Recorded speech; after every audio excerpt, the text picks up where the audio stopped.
நாகர்கோவில் காசிக்கு ஆயுள் தண்டனை உறுதி செய்து மதுரை ஹைகோர்ட் கிளை அதிரடியாக உத்தரவு பிறப்பிச்சிருக்கு. நாகர்கோவில் பகுதியை சேர்ந்த காசி என்ற நபர் மீது பெண்கள் புகார் கொடுத்தாங்க. எங்களை தொடர்ந்து காதலிப்பதாக சொல்லி ஒரு பழகிட்டு அவர் கூட இருந்த தனிப்பட்ட வீடியோ போட்டோங்களை காமிச்சு எங்களை மிரட்டி பணம் பறிக்கிறாரு. முதல்ல ஒரு புகார், 2 புகார், 3 புகார் ஆகுது. அதிகமான புகார்கள் இருக்கும்போது அந்த சமயம் பார்த்தீங்கன்னா கோவிட் காலகட்டம். அந்த சமயத்தில் அதிக பேர் படையெடுத்து காவல் நிலையத்தில் வரும்போது இந்த விஷயங்கள் வேற மாதிரி இருக்குது அப்படின்னு சொல்லிட்டு காசி என்ற நபரை யார் அவர் பின்புலம் என்னன்னு சொல்லி பார்க்கணும். இது அவர் அந்த இரு பெண்களிடம் எப்படி ஒரு கண்டு கொடுத்துருக்காரு, என்னெல்லாம் அவர் பிளாக்மெயில் பண்ணி அவங்க பணம் கேட்டிருக்காரு, எப்படி மிரட்டியிருக்காரு, அதுக்கு அவங்க அழுது எந்த மாதிரி பதில் சொல்லியிருக்காங்க, எந்த அளவு மனதை உழுக்கிற அளவு இருந்திருக்கு. இந்த விஷயங்கள்லாம் தொடர்ந்து பார்க்கும்போது எல்லாரும் வீட்டிலும் தாயார் இருப்பாங்க, தங்கை இருப்பாங்க, அக்கா இருப்பாங்க, குழந்தைகள் இருப்பாங்க, பெண் குழந்தைகள் இருப்பாங்க.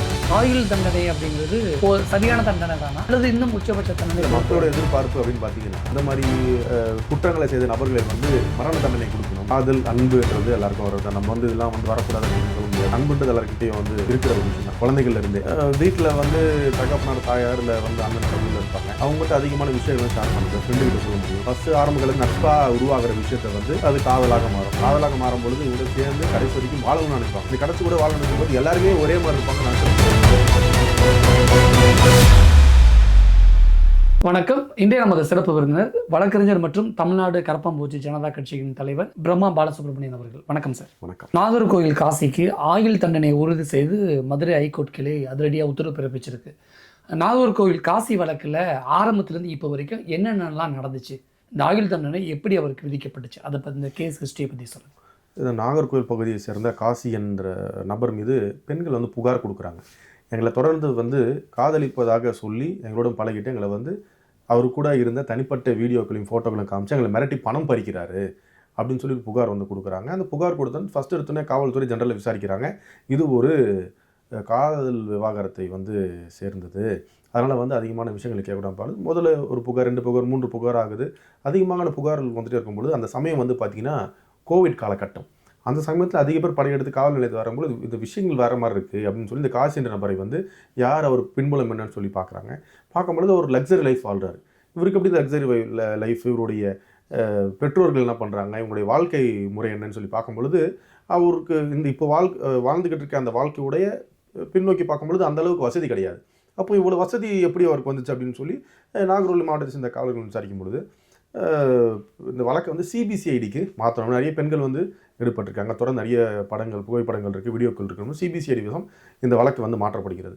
சிபிசிஐடியும் இந்த வழக்கு மாற்றப்பட்டதுக்கு அப்புறமாக தொடர்ந்து விசாரணையில் நடைபெறுகிறது. விசாரணையில் கிட்டத்தட்ட ஒரு 400 வீடியோக்கள், ஒரு 1900 புகைப்படங்கள், பெண்களை இளம் பெண்கள், கல்லூரி மாணவிகள் அப்படின்னு சொல்லி அவங்களுடைய புகைப்படங்கள், வீடியோக்களை எடுத்து வச்சுட்டு இவர் அவங்கள்ட்ட லவ் பண்ணுறேன் அப்படின்னு சொல்லி ஒரு ஆசை வார்த்தை கூறி அவர்கிட்ட பணம் பறிக்கிறது அவருடைய முக்கியமான வேலையாக இருந்திருக்கு. நிறைய பேர் இவருக்காக பயந்து என்ன பண்ணியிருக்காங்க, வெளியிட்டாத, எனக்கு குடும்பமானம் போயிடும், எனக்குன்னு வாழ்க்கை இருக்குன்னு சொல்லிட்டு இவர் கேட்குற பணத்தெல்லாம் கொடுத்துருக்காங்க. இது ஒரு சாதகமாகப்படுத்திக்கிட்டு அடுத்தடுத்த பெண்களிடம் இதே மாதிரியான வேலையை ஈடுபட்டு இருந்திருக்காரு. இது சிபிசிஐடி போனதுக்கப்புறம் இவ்வளோ டாக்குமெண்ட்ஸ் எல்லாம் கலெக்ட் பண்ணி மீதி இருக்க பெண்கள்கிட்டையும் நீங்கள் பயப்பட வேணாம், காவல்துறை நாங்கள் இருக்கோம், எங்கிட்ட தைரியமாக நீங்கள் புகார் தெரிவிக்கலாம், உங்களுடைய விஷயங்கள் அனைத்துமே எங்களிடம் பாதுகாக்க வைக்கப்படும், யார்கிட்ட நாங்கள் வெளியே சொல்ல மாட்டோம்னு சொல்லி காவல்துறை நின்று அவங்களுக்கு அந்தளவு சப்போர்ட்டிவ் பண்ண போகிறோமா. நிறைய பெண்கள் புகார் தராங்க. அந்த புகார் அடிப்படையில் கடந்த 2023ஆம் ஆண்டு ஃபாஸ்ட் ட்ராக் கோர்ட்டில், நாகர்கோவில் ஃபாஸ்ட் ட்ராக் கோர்ட்டில் இவர் காசி மேலே ஆயுள் தண்டனை விதிக்கப்படுகிறது. இந்த ஆயுள் தண்டனை விதித்ததை சஸ்பென்ஷன் ஆஃப் சென்டென்ஸ், அதாவது அவருடைய ஆயுள் தண்டனை விலக்கு கோரி அதுக்கு அப்பீலுக்கு மதுரை ஹைகோர்ட்டுக்கு வராரு. மதுரை ஹைகோர்ட்டுக்கு வந்தோடனே 15ஆம் தேதி, கடந்த ஜூலை 15 அன்றைக்கி பார்த்திங்கன்னா நீதியரசர் ஆனந்த் வெங்கடேசன் மற்றும் நீதியரசர் ராமகிருஷ்ணன் அவர்கள் அந்த வழக்கில் தீர்ப்பு கொடுக்குறாங்க. என்ன தீர்ப்பு கொடுக்குறாங்கன்னு பார்த்தீங்கன்னா, நாகர்கோவில் ஃபாஸ்ட் ட்ராக் கோர்ட்டில் நடந்த அந்த காசியினுடைய வழக்கான தீர்ப்பு, இந்த ஆயுள் தண்டனை என்பது உறுதி செய்யப்படுகிறது அப்படின்னு சொல்லிடுறாங்க. அந்த உறுதி செய்யப்படுகிறதுன்னு சொல்கிறது மட்டும் இல்லாமல் அந்த தீர்ப்பினை 3 மொழியில் டிரான்ஸ்லேட் பண்ணி போடுறாங்க. ஏன்னா எல்லா மக்களும் இந்த வழக்கை பார்க்கணும், இந்த வழக்கை இதே மாதிரி வழக்கு யாரும் செஞ்சிடக்கூடாது, இதை சைட் யூஸ் பண்ணணும்னு சொல்லிட்டு தமிழ், இங்கிலீஷ், ஹிந்தி ஆகிய 3 மொழிகள்லையும் இந்த உத்தரவை இந்த நீதியரசர்கள் பிறப்பிக்கிறாங்க. இது பிறப்பது மட்டும் இல்லாமல் நீதியரசர்கள் சொல்கிறாங்கன்னா, இந்த வழக்கை பார்த்து கொண்டு வந்த காவல் அதிகாரிகள் மற்றும் அரசு தரப்பு வழக்கறிஞர்கள் இவங்க எல்லாத்துக்கும் சைக்காஸ்டிக் ட்ரீட்மெண்ட் வேணும், சைக்காலஜி ட்ரீட்மெண்ட் வேணும். ஏன்னா மன அளவில் அவங்க மன அழுத்தம் அதிகமாகிடுச்சு இந்த வழக்கை வந்து பார்க்கும் பொழுது அப்படின்னு சொல்லி வந்து சொல்கிறாங்க. நாகர்கோவில் காசி வழக்கு விசாரித்த அந்த காவல் அதிகாரிகளுக்கு ஏன் உளவியல் ரீதியான ட்ரீட்மெண்ட் வேணும்?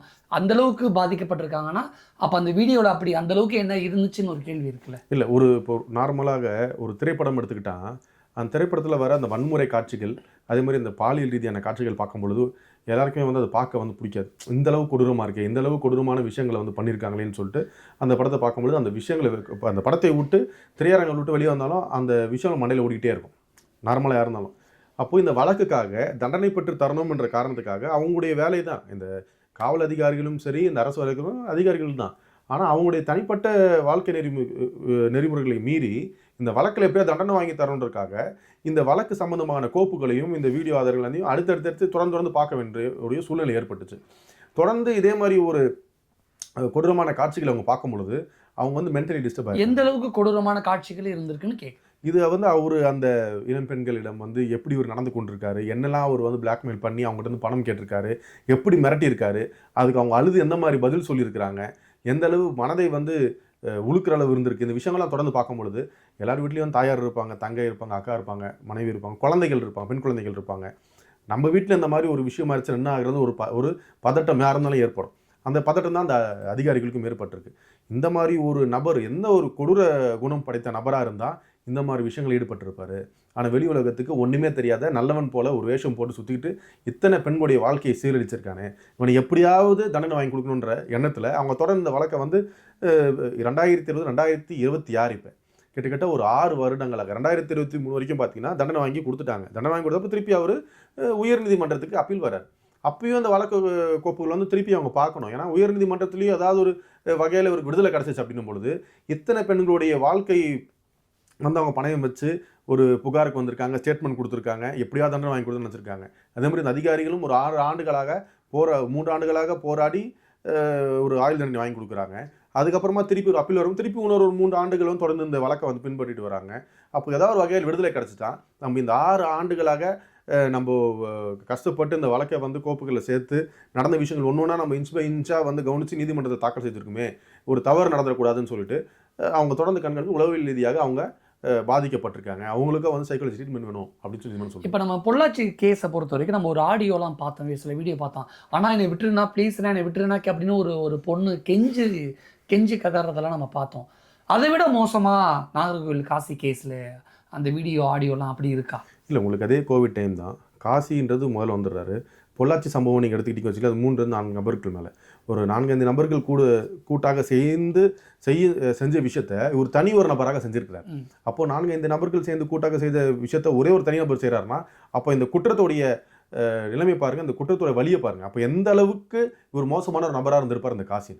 பொள்ளாச்சி பாலியல் கேஸையும் நாகர்கோவில் காசி கேஸையும் ஒப்பிட்டு வேறு என்ன மாதிரியான ஒற்றுமைகள் இருக்குது, எதை விட எது பயங்கரமான இருக்குது அப்படின்னு சொல்லிட முடியும்? இல்லை, ஒப்பிட்டு நம்ம வந்து பார்க்க முடியாது. ரெண்டுமே வந்து பார்த்தீங்கன்னா இளம் பெண்களையும் வந்து பலவீனப்படுத்தி அவங்களுக்கு என்ன லெவலில் வந்து பலவீனப்படுத்துகிறாங்க, அவங்களுடைய ஆசைகளை வந்து எப்படி இவங்க வந்து யூஸ் பண்ணிக்கிறாங்க, ஒரு காதல் அப்படின்னு சொல்லி ஒரு விஷயத்தை கொண்டு வந்து அவங்களோட வாழ்க்கையை சீரழிச்சிருக்காங்க அப்படி தான் பார்க்க முடியும்.